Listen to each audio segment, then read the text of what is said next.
Hi అండి, welcome to Lavanya's kitchen.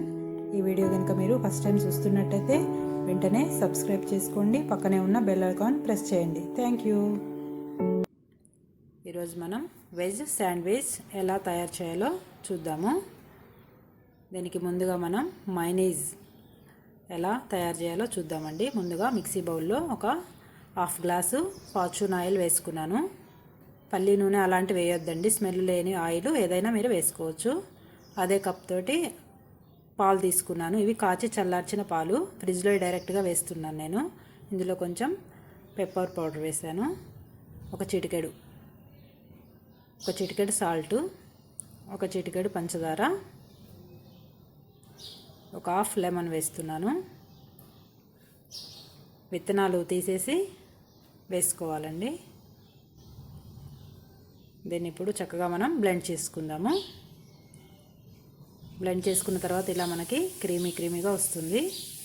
ఇలా వచ్చేంత వరకు మీరు బ్లెండ్ చేసుకోండి.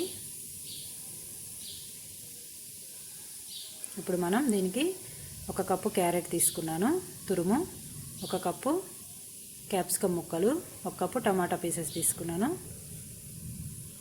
ఇవన్నీ చక్కగా కలుపుకోవాలి.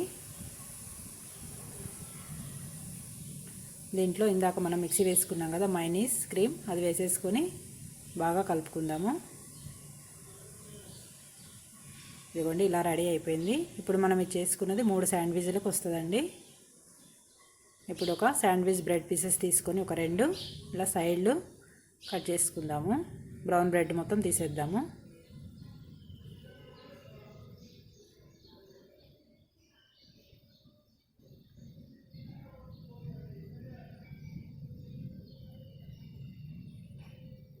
దీనికి బటర్ అప్లై చేసుకుందామండి. మనం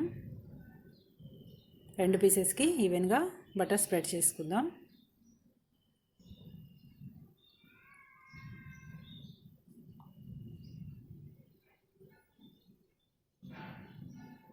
తర్వాత ఇవి కలిపెట్టుకున్నాం కదా మైనీస్ క్యారెట్ తురుమది, అదంతా చక్కగా స్ప్రెడ్ చేసుకుందాం బ్రెడ్ పీసెస్ మీద. ఒక లేయర్ లాగా చక్కగా వేసేసుకుందాము. అంచుల దాకా వచ్చేటట్టు నీట్గా స్ప్రెడ్ చేసుకుందామండి.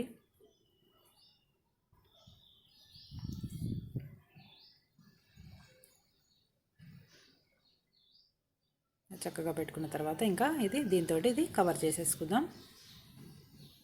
చేసిన తర్వాత అలా ప్రెస్ చేద్దామండి. కొంచెం దీనికి కూడా మంచిగా అంటుకుంటుంది.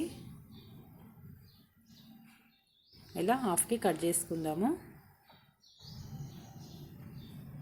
అంతేనండి, వెజ్ శాండ్విచ్ రెడీ అయిపోయింది. ఇది చాలా హెల్త్కి మంచిది. రా వెజిటబుల్స్ కాబట్టి ఇవి చక్కగా ఉంటాయి పిల్లలకి. టమాటా కచప్తో కానీ టమాటా సాస్తో కూడా తినొచ్చు. దీంట్లో 300 క్యాలరీస్ ఉంటాయండి. మరిన్ని వంటకాలతో మళ్ళీ కలుద్దాం. నమస్తే.